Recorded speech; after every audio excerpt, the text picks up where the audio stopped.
Yo, what's up guys? I'm back to give you the best Stasis Hunter build right now this season using the new Hunter Helmet Exotic. Alright, first off, you're not ready for this build. You're not ready to see it because it's the most spam heavy Stasis Hunter build this season.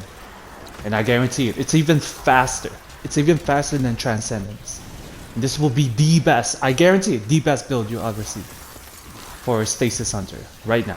Right now, this season. I promise you. So, just take a look at this. Take a look at this gameplay, this clip right now. I'm spamming everything, right? This is way faster than Transcendence. It's incredible with the fragment setup, the mod setup. It's perfect. It's absolutely perfect, and I had to wait for one artifact mod to get it all perfected. So, for this right here. So let's slow it down. I'm gonna dodge here and gain one melee. If you pay attention to my bottom left corner, I'm gonna throw that melee out. I have nothing right now. Watch my dodge. I get my dodge back, and I'm about to get two of my melees back without dodging. Do you see how fast that is? This is all slowed down, by the way. This is the same clip that you just saw. I'm just slowing it all down. Because, you know, sometimes you guys take me for granted. You know, you guys don't pay attention to the details of my builds. I'm just kidding. You guys know half this stuff already anyway. But all jokes aside, this is very simple to achieve simply because of our Hunter Exotic helmet this season. It gives you extra Withering Blades actually when you shatter crystals with your Withering Blades. It shoots out Withering Blades, and wherever it bounces or hits, it will create another crystal, which will help your grenade regen because of our fragments. Now, we want to build around that. We want to build around our Withering Blades. So in order to get that Withering Blades back, we want to play around with our Stasis Shards. And how can we maximize our Stasis Shards? Because Stasis Shards gives us melee energy. And also our dodge, it replenishes our melee energy. So how can we get that dodge back as soon as possible? So that's the basis of this build. And all of that can be achieved by just simple fragments arrangement and mods and artifact mods. Very simple. So I'm just gonna let this gameplay play out.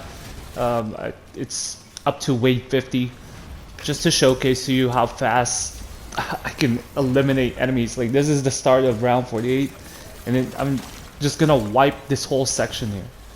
And as you can see here, every Withering Blades that hits a target, it freezes them because it actually creates a crystal right in front of them.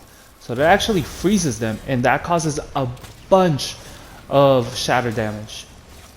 And also, if you're wondering why I'm not using Deathful Grenade, is because we want to maximize that explosiveness, that ice explosiveness of Stasis for more damage, for more ad clear. And if you like Deathful Grenade, if you like to be boring, this build is not for you. Go ahead, stay back, throw your Deathful Grenade, and slow a couple enemies. Because I'm actually gonna show you why this season you don't need a Deathful Grenade, and we're gonna talk about that later. Watch, this is a 50 round onslaught. I had really good teammates, by the way. Really good teammates. We finished this a little over an hour, but look at how much more kills I've got versus them, and they're really good. It's because you're shattering everything. So the Hunter Exotic, I already talked about this.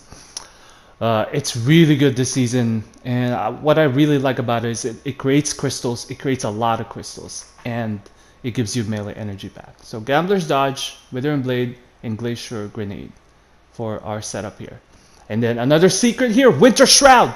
So every time you slow enemies, you gain ability, your class ability energy instead of Touch of Winter, because that just gives you an additional crystal. We don't need an additional crystal. We want to get our dodge back. That's why we're using Winter Shroud. Grim Harvest, we need Stasis Shards, and Grim Harvest is perfect for that. Whisper Fissures, it increases your shatter damage and the size of it. So, and we're making a lot of them. Whisper Refraction, you gain class ability for defeating frozen and slow targets. That you get that dodge back immediately. Whisper of Hunger, this gives you more melee energy per Stasis shards, and we're gonna make a lot of Stasis shards because we have a lot of shatter damage and slow. And Whisper of Shards, this gives you grenade regeneration, and Whisper of Conduction just to get that Stasis shards back to you. This potion will give you more shatter damage, and this is the artifact mod I was waiting for. Serve Cold. Stasis Charge grants you class ability energy.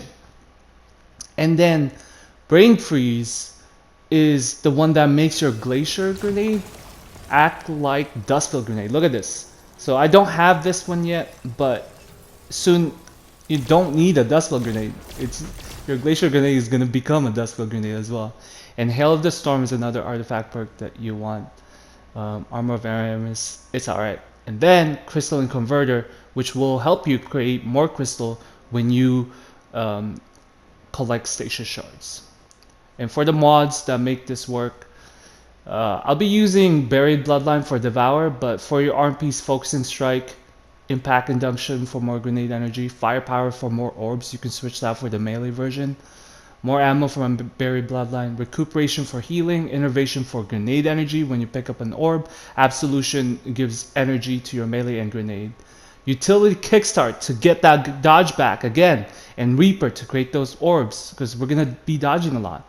And Buried Bloodline, like I said, this is simply to get Devour, to get more healings, and to get grenade energy. Because if you pair this with a weapon with Demolitionist and Headstone, you can stack Devour and Demolitionist. And it's a perfect combo to get more grenade energy, but it's not needed. You don't need Buried Bloodline because we have our mods set up for more melee energy back and dodge energy coming back to us. So let's talk a little bit more about the gameplay loop. It doesn't matter what you throw first, grenade or melee, because you're gonna get it all back immediately. Like for example, what you're seeing right now. So, but what I would advise is throw your grenade, then throw your melee, so that you can use your melee, your Withering Blades, to shatter whatever frozen targets there are or any crystals, and then you dodge to gain all of those abilities back. And yeah, it's very, very, very simple. Anybody can achieve this. Like I said, Buried Bloodline is more for endgame to get that survivability more, because Stasis doesn't have a lot of healing sources. I mean, your Stasis shards can heal you, but it gives you like 10 health, man. 10. So it doesn't help at all in higher content. So that's why I have Buried Bloodline. And also, I love getting my grenade energy back as fast as possible, so Buried Bloodline is just perfect for this. Anyway, that is all. If you have any questions, comment down below. Please leave a like. And I'm telling you, this is the best build you'll ever see right now. Peace.